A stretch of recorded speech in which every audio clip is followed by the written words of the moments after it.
দিলাম, এবার বেটে নেব।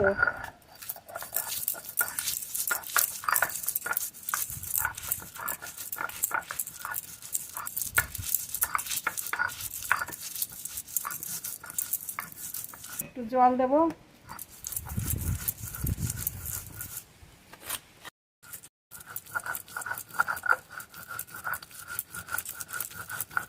মশলাটা খুব ভালো করে বেটে নিয়েছি, নামিয়ে নেব।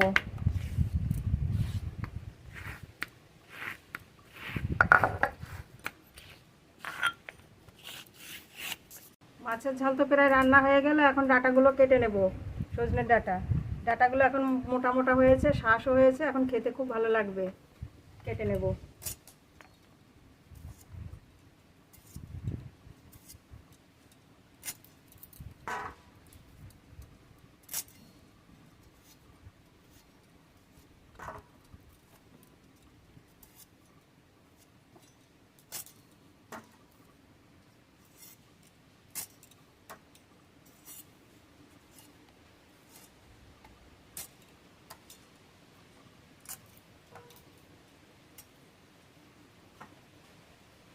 এইভাবে সব ডাঁটা খোসা ছাড়িয়ে যতদূর ছাড়ানো যায় কেটে নেব।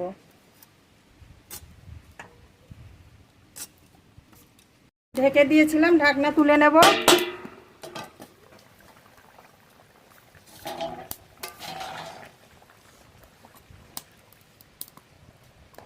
আলু প্রায় সিদ্ধ হয়ে গেছে। ভেজে রাখা ব্রিকেট মাছ দিয়ে দেব। এই মাছগুলো দেব না, এই মাছেই হয়ে যাবে। আর একটু জাল দিয়ে নেব। রান্না তো প্রায় হয়ে গেছে। এবার এই যে বাটা মশলাটা দিয়ে দেব। এখান থেকে ঝোল নিয়ে গুলে নেব।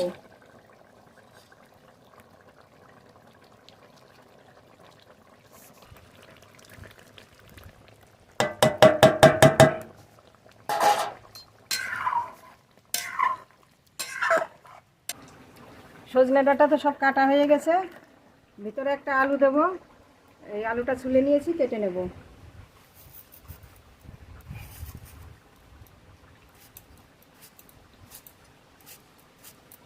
এইভাবে সরু সরু করে কেটে দিলাম।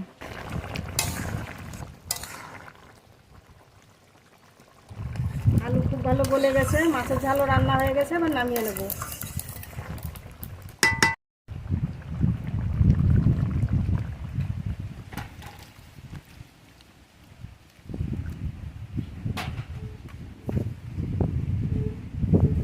সজনে